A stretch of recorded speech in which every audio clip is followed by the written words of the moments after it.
I used to think reliability was the entire game. Show up, do the work, say yes, be the person they can count on.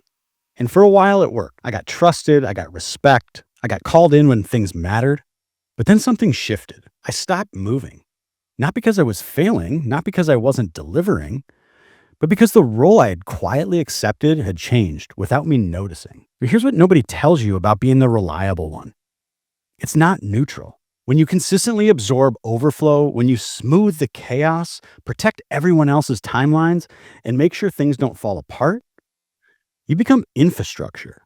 And infrastructure doesn't get promoted, it gets maintained. They think the question is, why isn't my hard work being rewarded? But that's not the real question. The real question is, what does my behavior allow other people to stop thinking about? Because once you start protecting the system from its own dysfunction, you've crossed a line. You're no longer seen as someone who sets direction. You're seen as someone who keeps things from breaking. And those are two entirely different identities. I didn't realize this was happening to me until one night. Putting my kids to bed, a message came through. Need this tonight, it said. And for once, I didn't react. I just said, I'll take a look tomorrow. Nothing happened. No crisis, no fallout, no consequences. But the next morning, the issue had resolved itself. That's when it hit me.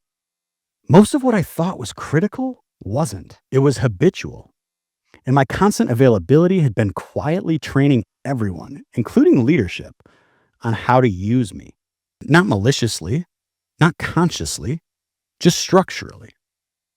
This was why so many capable people feel stuck and can't explain why. They're doing everything they were told to do. But the system isn't responding to effort, it's responding to signals. And availability is a very loud signal. It says, I'm here to absorb, not I'm here to shape. Once you see that distinction, everything shifts. Promotions aren't rewards for output, they're bets on orientation. Who does the organization see as someone who thinks about the work? And who does it see as someone who protects it from friction? Those are very different roles. And most people never consciously choose which one they're reinforcing. They just drift into it.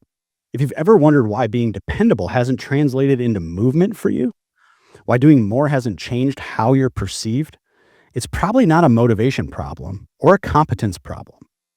It's a signaling problem. And once you notice it, you can't unsee it. What future are you accepting by being the reliable one? Let me know in the comments.